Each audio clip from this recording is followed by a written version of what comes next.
చిన్నప్పుడైనా ఎప్పటికైనా నాకు బాలకృష్ణ గారంటే మంచి అభిమానం అండి. కాకపోతే ఏంటంటే ఇండస్ట్రీలో ప్రతి హీరోతోటి నేను పని చేసుకుంటూ వచ్చాను.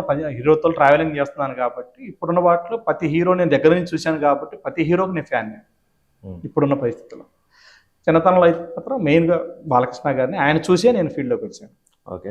సో, ఎంత ఫీల్డ్‌లోకి వచ్చిన తర్వాత ఖచ్చితంగా నా ప్రొడక్షన్ ఎందుకంటే మీరు ప్రొడ్యూసర్ చేస్తున్నారు కాబట్టి ఎప్పటికన్నా బాలకృష్ణ గారితో ఒక సినిమా చేయాలి అన్న థాట్ అయితే ఉంటుంది. గతంలో అయితే మనం అంత దూరం వెళ్ళలేములే అనేది ఒకటి ఉండేదండి.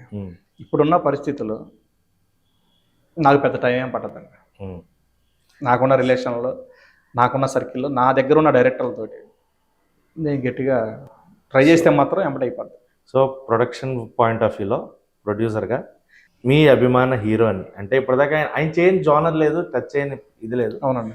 కానీ ఆడియన్స్‌కి బాలకృష్ణ గారిని ఇలా చూపించాలని ఒక థాట్ ఉంటే ప్రొడ్యూసర్‌గా ఎలాంటి సినిమా ఓకే చేస్తారు?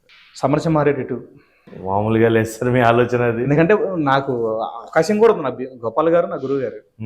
సమరసింహారెడ్డి అంటేనే అదొక వైబ్ అసలు బ్యాక్గ్రౌండ్ మ్యూజిక్ గాని ఆ ట్రైన్ సీన్ ఒకటి ఎప్పటికీ కూడా మెమరబుల్ సీన్స్ అవి. అవును.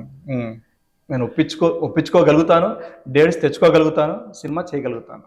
సూపర్. ఆ క్యాపబిలిటీ కెపాసిటీ నాకు ఉంది. సో, తొందరలో ఖచ్చితంగా మహేంద్ర చౌదరి గారు ప్రొడ్యూసర్గా, నందమూరి బాలకృష్ణ గారు హీరోగా సమరసింహారెడ్డి 2 స్టార్ట్ అవ్వాలని మనస్ఫూర్తిగా కోరుకుంటున్నాం సార్.